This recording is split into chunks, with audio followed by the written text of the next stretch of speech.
And everyone hearing him would have known what he was talking about. They would have got the drift. And here's the full original quote from Deuteronomy. "For the poor you will always have with you in the land. Therefore I command you, you shall open wide your hand to your brother, to the needy and to the poor in your land." My congregation at St. Mark's will tell you that I'm always going on about context.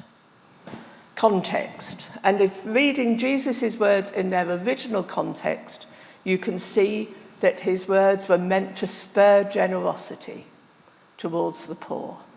Open wide your hand. The command to be open-handed towards the poor comes directly from God himself. And then we sang the Magnificat, didn't we? Mary's wonderful song of praise and awe, where she praises the Lord and she says, "He has filled the hungry with good things." And of course, we see Jesus fulfilling this prophecy in the feeding of the 5,000.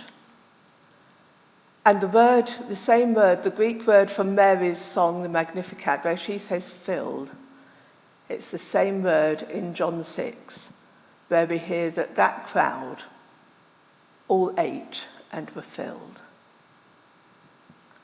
So that's the context I want us to be looking at, the work in Borden that you have so generously been helping to support. Many of you will remember that we have one employed family support worker called Jenny, and her work is continuing. She supports families in however they need it, really. And it's quite good because she is not from social services. She's not a health visitor. She's nothing official. She's from a church that's trying to help. So people do tend to open out more to her, be more confiding. She is seeing a rise in the incidences of depression, particularly among women. There are many special needs children. She does things like just being a listener. She does things like accompanying people to meetings, which might be a bit nerve-wracking. She helps with babysitting.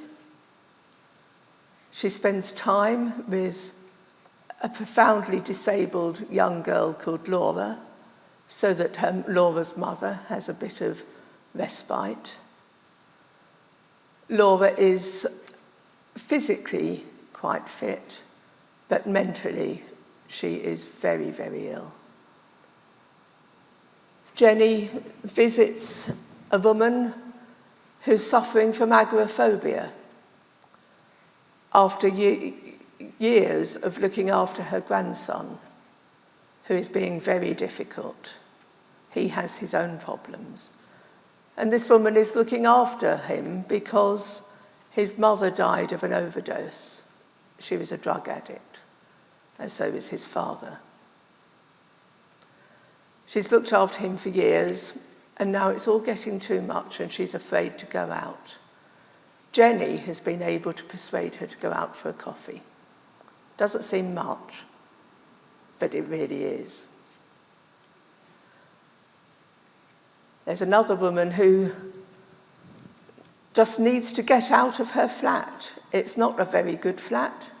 She's got children. She hasn't much money. She's on her own. And she just can't bear those four walls crowding her. So Jenny took her and her family out for a picnic. All simple stuff, isn't it? Just simple stuff.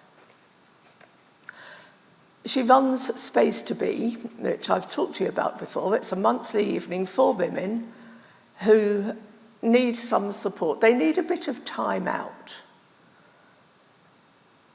And so they have things like massage, perhaps manicure, there is a craft, some other activity, art, we have art.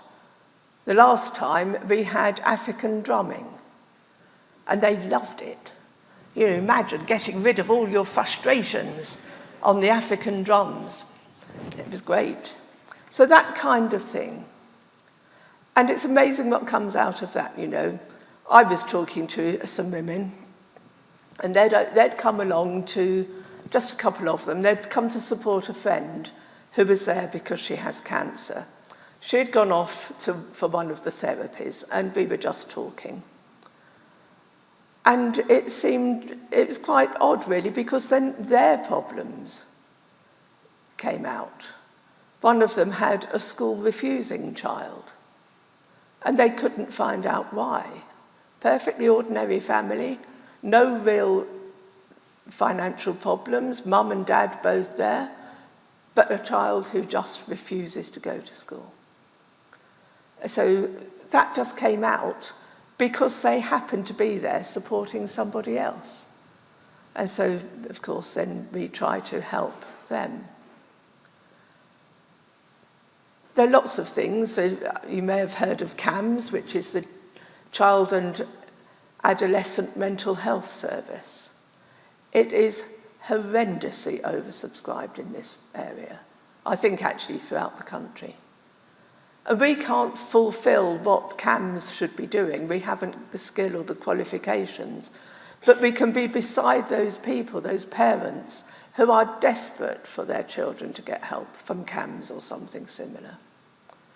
So that's the kind of thing.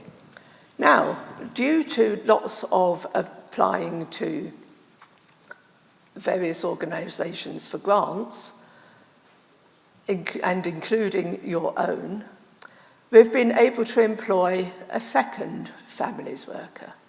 Both these women are part-time.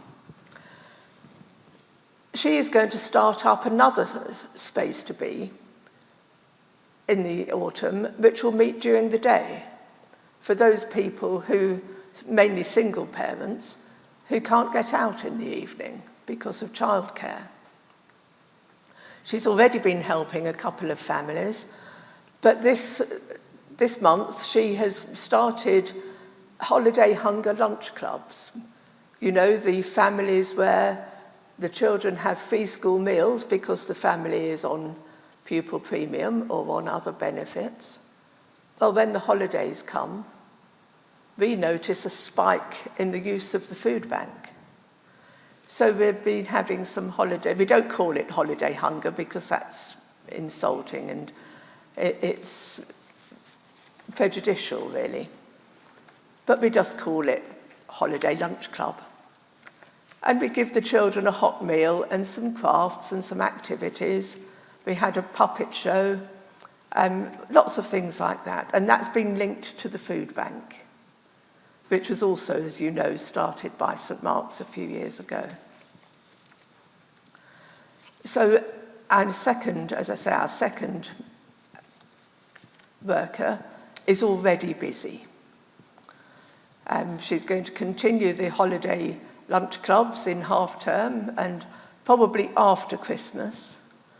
We find that people can't bear not to spend on their children at Christmas.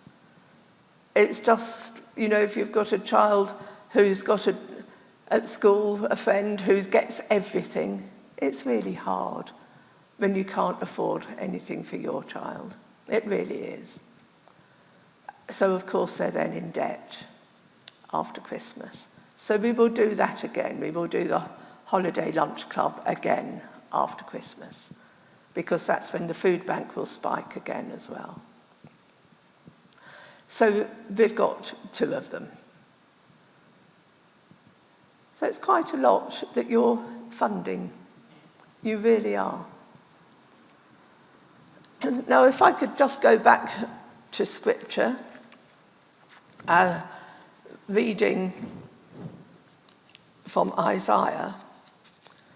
And I'll come back to that in a moment. I just want to talk about Acts chapter 4.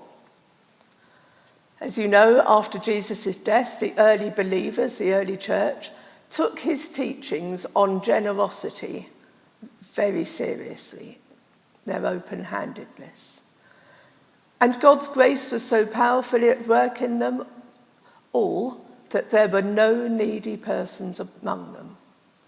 For from time to time, those who owned land or houses sold them, brought the money from the sales and put it at the apostles' feet, and it was distributed to anyone who had need. There were no needy persons among them. Poverty was eradicated within that small group. Obviously not the whole of the country, not even the whole of Jerusalem, but we start somewhere, don't we? And this was the natural outcome of taking Jesus' teachings seriously. Now I just want to pick out this bit from Isaiah that we had, the verses from Isaiah. If you spend yourselves on behalf of the hungry and satisfy the needs of the oppressed, your light will rise in the darkness, and your night will become like the noonday. Jesus' upside-down kingdom is coming. He calls us to be part of it. The poor are going to be lifted up. The hungry are going to be fed. The anxious will be reassured, and the depressed will be accompanied, walked alongside. Our call, as you well know, as Christians, is to be open-handed. And I'm here tonight to thank you wholeheartedly for your open-handedness, your generosity. I'll be happy to talk to you a bit more after the service if you have any questions. But just remember, because of your open-handedness, your light will rise in the darkness. Your night will become as noon. I'm here tonight to thank you wholeheartedly for your kindness, I say open-handedness, I also mean open-heartedness. So on behalf of St Mark's Borden and all who were able to help, thank you and God bless you. Amen.